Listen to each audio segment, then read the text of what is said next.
Hello दोस्तों, toppers Gurukul में आप सभी का स्वागत है।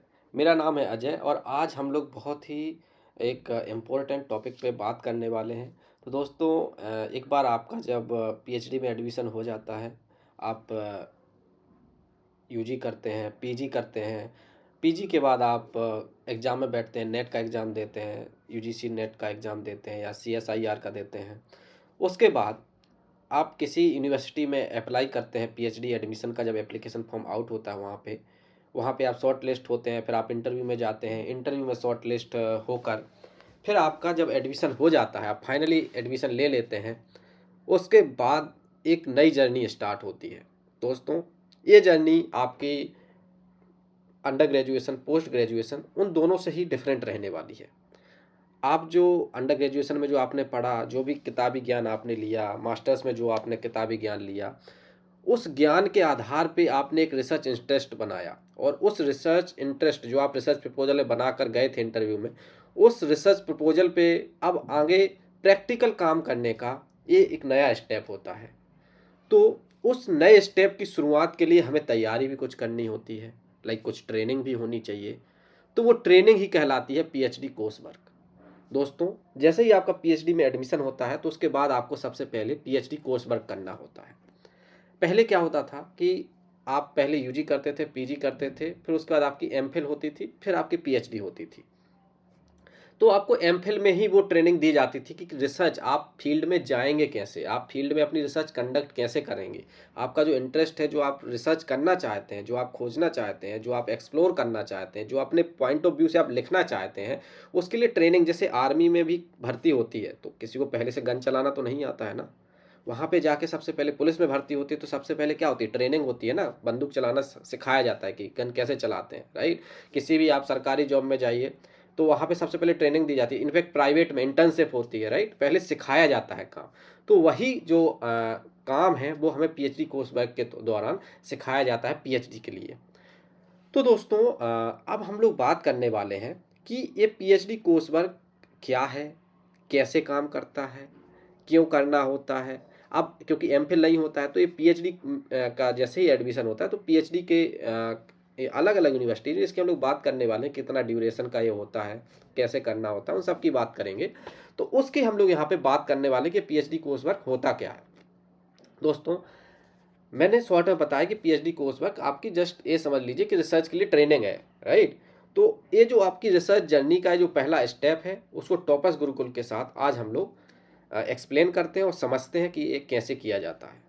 तो दोस्तों, यदि आपको ये वीडियो पसंद आए तो एंड में आपको बताना, कमेंट सेक्शन में बताना और उसके साथ ही साथ हमारे इनिशिएटिव के बारे में बताना। तो हम लोग स्टार्ट करते हैं। तो व्हाई कोर्स वर्क मैटर्स, ये कोर्स वर्क इतना मैटर क्यों करता है। तो सोचिए, बिना ट्रेनिंग के रिसर्च करना कितना मुश्किल हो जाएगा ना। तो वो ट्रेनिंग ही हमें ये कोर्स वर्क देता है। तो ये आपका जो रिसर्च इंटरेस्ट है उसमें एक स्ट्रॉन्ग फाउंडेशन कि आप कैसे डेटा को कलेक्ट करेंगे, उसके लिए ये स्ट्रॉन्ग फाउंडेशन आपको जो देता है वो है ये कोर्स वर्क। तो आपको ये करना बहुत ज़रूरी होता है। अब स्टूडेंट्स की प्रॉब्लम क्या आती है कि ज़्यादातर स्टूडेंट्स कंफ्यूज होते हैं कि कहाँ से स्टार्ट करना होता है, ऐसे क्या पढ़ना होता है, कैसे पढ़ना होता है, रिसर्च कैसे करनी होती है, पेपर कैसे लिखे जाते हैं। ये सारी चीज़ें जो आपकी, जैसे ही आपका पीएचडी में एडमिशन होता है तो एक स्टूडेंट के मन में सारे क्वेश्चंस आते हैं कि पेपर कैसे, किसी जर्नल को मैं देख रहा हूँ, उस जर्नल में मुझे अपना पेपर लिखवाना है, अब मतलब पब्लिश करवाना करवाना है, उनको देना है और मेरा पेपर एक्सेप्ट हो जाए, उसकी क्या एथिक्स रहने वाली है, कैसे लिखना होता है, रेफरेंसिंग कैसे करनी होती है, मेथोडोलॉजी क्या होती है, राइट। एनालिसिस, रिसर्च एनालिसिस क्या होता है, इंट्रोडक्शन कैसे लिखा जाता है किसी पेपर का, एब्स्ट्रैक्ट कैसे लिखा जाता है, पर्टिकुलर जर्नल किस तरीके का रेफरेंसिंग एक्सेप्ट करता है, एपीए लेता है या कोई और दूसरा लेता है। तो वो सब कुछ आपको, वो सारी ट्रेनिंग आपको इस कोर्स वर्क के दौरान दी जाती है कि पेपर कैसे लिखे जाएँ, आप अपनी रिसर्च को कैसे फील्ड वर्क में कंडक्ट कराएँगे या करेंगे। उसके बाद एथिक्स जो आने वाली है, एथिक्स प्रॉब्लम जो आने वाली है, एथिकल इश्यूज़, उनकी भी बात, रिसर्च की बात, मेथोडोलॉजी की बात, वो सब कुछ रिसर्च कोर्स वर्क में आपको, ये जो आपका कोर्स वर्क होता है उसमें बताया जाता है, कैसे स्टार्ट करना है। हर चीज़ की यहाँ पे बात होती है। जब आप इसको कर लेते हैं तब फिर आपको सिनॉप्सिस लिखनी होती है, सिनॉप्सिस प्रेजेंटेशन होता है, राइट। फिर उसके बाद वो एक्सेप्ट होती है, फिर आपका जो फाइनल टॉपिक है वो एक्सेप्ट होता है। हालाँकि उसकी हम लोग जो सिनॉप्सिस होती है और कैसे सिनॉप्सिस लिखी जाती है, क्या रिसर्च प्रपोज़ल क्या होते हैं, उन सब की हम लोग अदर वीडियोज़ में बात करेंगे या कर चुके हैं कई वीडियोज़ में, आप लोग देख सकते हैं। यहाँ पे हम लोग बेसिकली अभी फ़ोकस करने वाले हैं कोर्स वर्क पर। तो व्हाट यू एक्चुअली लर्न, तो ये जो कोर्स वर्क है आपका, जैसे ही आपका एडमिशन होता है उसके साथ ही एडमिशन के बाद आपकी यूनिवर्सिटी जो होती है वो एक डेट डिसाइड करती है कि इस डेट से आपकी क्लासेस चलेंगी। तो जिस तरीके की यूजी पीजी में क्लासेस हुई उनसे थोड़ी डिफरेंट होती हैं क्लासेस, राइट। वहाँ पे हमारा अप्रोच अलग होता है पढ़ाने का, टीचर्स का यहाँ पे ज़्यादा होता है, ये ज़्यादा प्रैक्टिकल होता है यहाँ पे। यूनिवर्सिटी टू यूनिवर्सिटी डिपेंड करता है, बट यहाँ पे जो एंगेजमेंट होती है स्टूडेंट्स की वो ज़्यादा होती है। बेसिकली जो बच्चे होते हैं वो रिफ्लेक्टिव मोड में होते हैं, सिर्फ और सिर्फ पैसिव लर्नर नहीं होते हैं, बल्कि उन्हें वो प्रैक्टिकल करके असाइनमेंट्स के थ्रू या फिर एक्टिव इंगेजमेंट क्लास में जो होता है वो बच्चों का इसमें ज़्यादा होता है। तो आप यहाँ पे हम लोग research methodology, critical thinking teachers के साथ डिस्कस करते हैं। इनफैक्ट कई बार टीचर्स आपको पढ़ने को देते हैं कि आपको ये पढ़ के आना है, फिर आपको खुद प्रेजेंट करना है क्लासेस में, है। तो हमें खुद प्रेजेंट करना होता है, पढ़ाना मतलब एक तरीके से अपने आइडियाज़ को आर्टिकुलेट करना होता है। तो क्रिटिकल थिंकिंग भी आपकी इसमें बढ़ती है। एकेडमिक राइटिंग राइटिंग भी देते हैं टीचर्स, तो आपको वो भी करनी होती है। प्रेजेंटेशन स्किल्स, प्रेजेंटेशन इसमें ज़्यादा होती हैं। तो इसमें जो स्टूडेंट्स की इंगेजमेंट होती है वो बढ़ जाती है यूजी पीजी के यदि कंपैरिजन में हम लोग बात करें। तो यहाँ पे आपको एक्टिवली लर्न करने का एक जो मौका होता है वो मिलता है पीएचडी कोर्स वर्क में। अब मैं बात करूं कि क्रेडिट डिस्ट्रीब्यूशन, तो मेनली इस जो एक्चुअली ये ट्रेनिंग किसके लिए दी जा रही है, आप अपनी रिसर्च कैसे कंडक्ट करेंगे उसके लिए। तो रिसर्च मेथड वाला यदि जो मैं पोर्शन करूं तो वो इसका ज़्यादा क्रेडिट ले लेता है। इसके बाद सब्जेक्ट, इस पर्टिकुलर इंटरेस्ट जो आपका है उससे रिलेटेड आपको चीज़ें पढ़नी होती हैं, क्योंकि जब टीचर कोई काम आपको देता है कि आप रिसर्च डिजाइन बना के लाइए, तो आपने जो रिसर्च प्रपोजल बनाया है, आपका जो रिसर्च इंटरेस्ट है जिस टॉपिक में, उस टॉपिक पे आप एक डिजाइन बना के, रिसर्च डिजाइन बना के ले जाएंगे, है।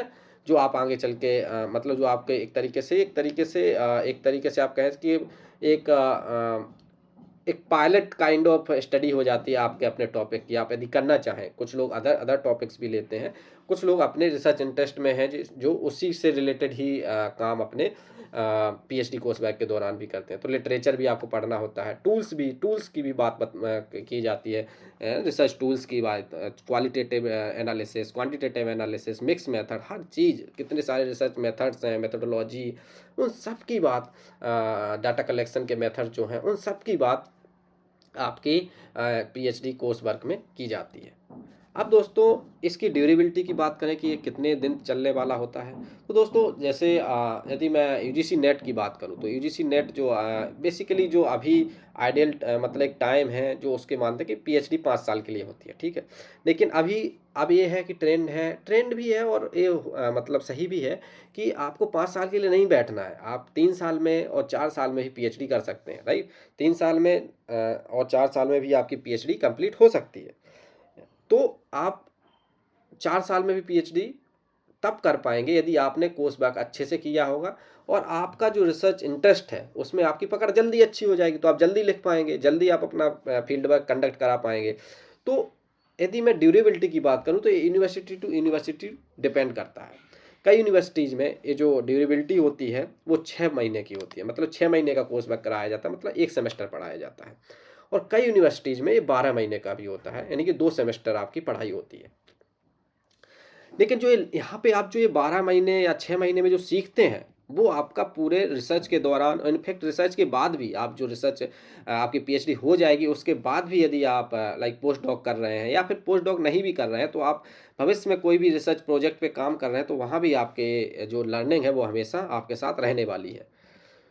तो एग्ज़ाम जो होता है, अब देखो एग्ज़ाम भी सेम चीज़ है। कई यूनिवर्सिटीज़ में इस पीएचडी कोर्स वर्क का एग्ज़ाम भी होता है और कई यूनिवर्सिटीज़ में नहीं भी होता है। इनफैक्ट एक यूनिवर्सिटी में एक पर्टिकुलर डिसिप्लिन, एक पर्टिकुलर डिपार्टमेंट में एग्जाम हो भी सकता है, दूसरे डिपार्टमेंट में नहीं हो सकता। तो ये टोटली उस यूनिवर्सिटी में, उस डिपार्टमेंट पे डिपेंड करता है कि उसे एग्जाम लेना है, जो हमारा लाइक एंड सेमेस्टर एग्जाम होता है वो लेना है, या फिर उसे वो जो क्रेडिट्स होते हैं, एक्चुअली क्रेडिट होते हैं, राइट। तो जो क्रेडिट होते हैं एक कोर्स में 4 क्रेडिट होते हैं, किसी में ज़्यादा भी हो सकते हैं। मैं एक नॉर्मल मतलब एक समझाने के लिए ले रहा हूँ कि एक कोर्स का जैसे 4 क्रेडिट है, राइट? तो 4 क्रेडिट का कोर्स है, तो 4 क्रेडिट में से वो 2 प्रेजेंटेशन ले लिए, तो 2 प्रेजेंटेशन का उन्होंने किसी टॉपिक पे, राइट? तो एक-एक उसको क्रेडिट दे दिया, इसके बाद एक असाइनमेंट लिखा लिए, एक क्रेडिट का एक असाइनमेंट लिखा लिए, फिर इसके बाद 1 क्रेडिट के लिए उन्होंने फील्ड वर्क बेस्ड असाइनमेंट कर दिया।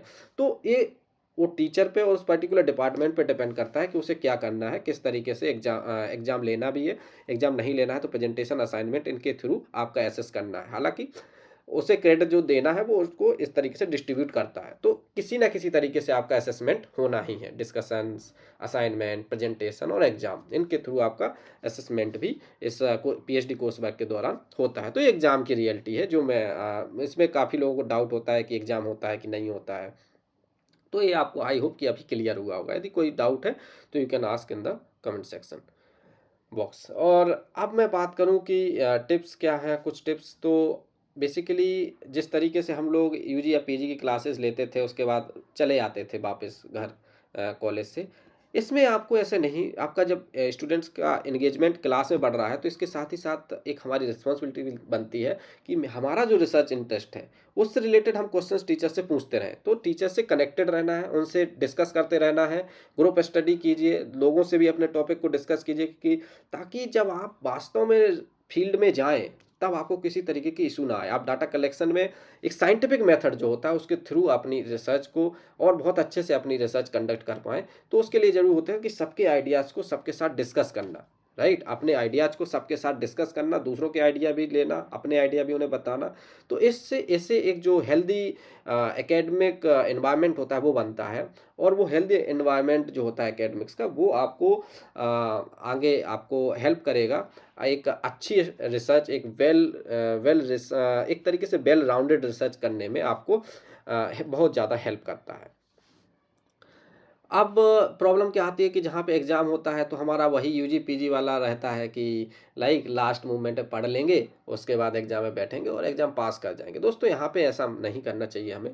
बेसिकली ये पूरी एक होल लर्निंग प्रोसेस है। तो इस पूरे कोर्स वर्क के दौरान हमें एक्टिव रहना चाहिए और उसके साथ ही साथ इसे बहुत ही अटेंटिवली अटेंड करना चाहिए। बिकॉज मैंने अगेन आपको बताया क्योंकि ये 6 से 12 महीने जो आपके रहने वाले हैं वो बहुत ही क्रूशियल रहने वाले हैं। ये 6 महीने या 12 महीने ही आगे 4 साल या 3 साल आप कैसे स्टडी करेंगे, आप अपनी कैसी रिसर्च लिखेंगे, कैसे थीसिस लिखेंगे, वो सब इसी पे डिपेंड करने वाला है। क्योंकि इसके बाद आपको वो एकेडमिक असिस्टेंस जो होता है, इसके बाद आपका सुपरवाइजर तो आपको असिस्ट करने के लिए हमेशा रहेगा, लेकिन वो एक जो क्लास का माहौल है, अदर जो क्रिटिकल पॉइंट ऑफ व्यू है अदर स्टूडेंट्स के, वो शायद आपको एक फॉर्मल सेटिंग में ना मिले। हालाँकि आपका जो पर्सनल ग्रुप है, उसमें आप लोग दोस्तों से और टीचर्स से पर्सनली जाके बात कर सकते हैं, लेकिन वो फॉर्मल सेटिंग में आपको इस तरीके की क्रिटिकल थिंकिंग आपके अपने पर्टिकुलर टॉपिक पे नहीं मिलेगी। तो इसीलिए इस पर्टिकुलर टाइम के दौरान आपको बहुत ही अटेंटिव रहना होता है और साथ ही साथ बड़े ही अच्छे से इस पूरे कोर्स वर्क को करना होता है एकेडमिकली।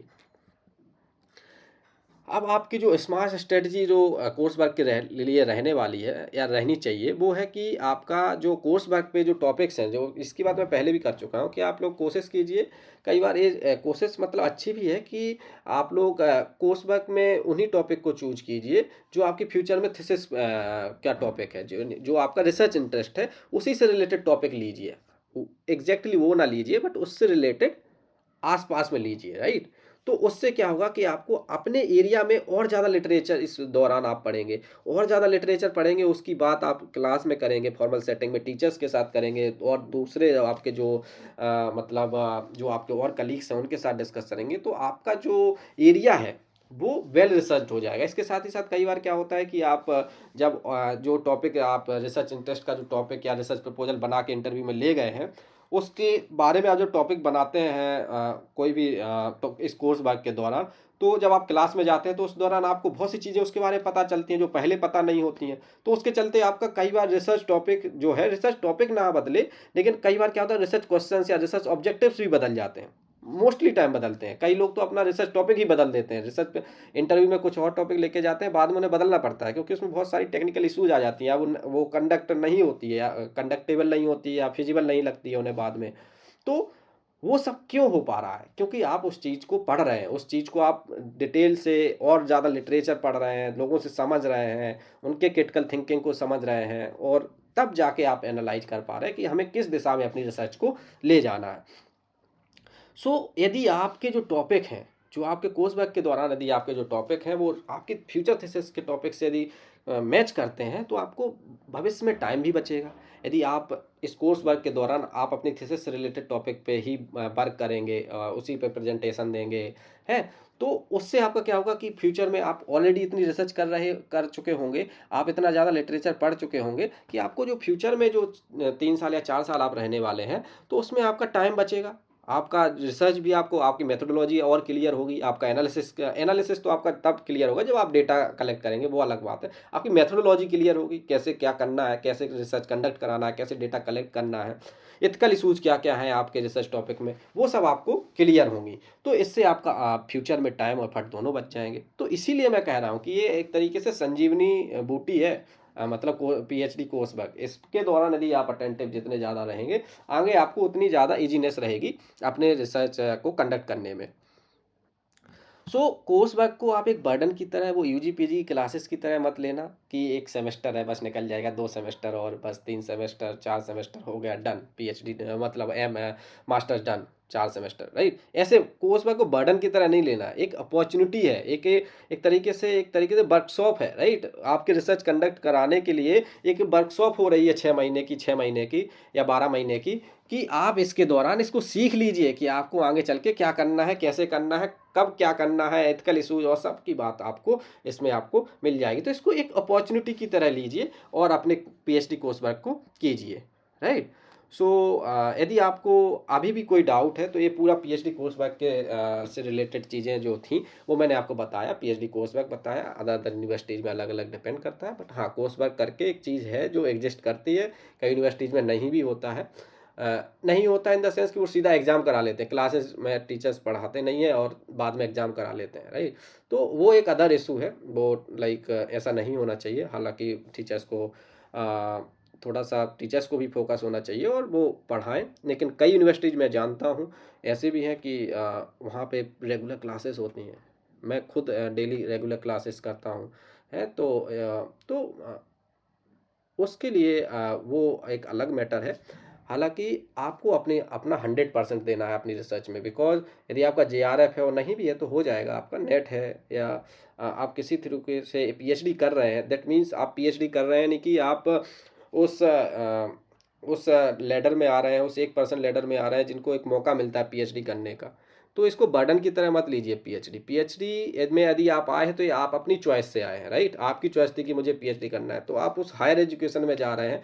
आप एक पूरे 99% लोगों से अलग हो रहे हैं, राइट? मतलब आप हायर एजुकेशन में जा रहे हैं, तो हायर एजुकेशन में यदि आप हैं तो ये आपका एक रिस्पॉन्सिबिलिटी भी बनती है एक समाज के प्रति, कि एक आप एथिकल कंसिडरेशन के अंडर एक अच्छी रिसर्च करें, एक ऐसी रिसर्च करें जो वास्तव में लिटरेचर में और एक सोसाइटी में कंट्रीब्यूशन करे, सही दिशा में कंट्रीब्यूशन करे। तो उस कंट्रीब्यूशन को करने के लिए वो उस रिस्पॉन्सिबिलिटी को समझिए और उसके चलते आप अपनी पीएचडी को अच्छे से अच्छा कीजिए। My best wishes are always with you. और इस तरीके से हर एक टॉपिक पे हम लोग इस चैनल पे बात करते रहेंगे। यदि आपको ये वीडियो पसंद आया है तो इस वीडियो को लाइक कीजिए और शेयर कीजिए अपने दोस्तों के साथ, और साथ ही साथ हमारे चैनल को सब्सक्राइब कीजिए ताकि ये इनिशिएटिव आगे बढ़ पाए। मिलते हैं आपको एक नेक्स्ट वीडियो में एक नई इन्फॉर्मेशन के साथ। इसके साथ ही साथ पीएचडी में जो भी नोटिफिकेशंस आते हैं पीएचडी से रिलेटेड, वो भी हम लोग किसी भी यूनिवर्सिटी का वो उससे रिलेटेड भी जो हम लोग वीडियोज बनाते रहते हैं, ताकि आपको हर एक इन्फॉर्मेशन हायर एजुकेशन से related, UG PG PhD, science background में, सोशल साइंस बैकग्राउंड में, हर एक तरीके से हायर एजुकेशन से रिलेटेड वीडियोज़ यहाँ पे इस चैनल पे आती रहती हैं। तो मिलते हैं आपको एक नेक्स्ट वीडियो में, तब तक के लिए धन्यवाद।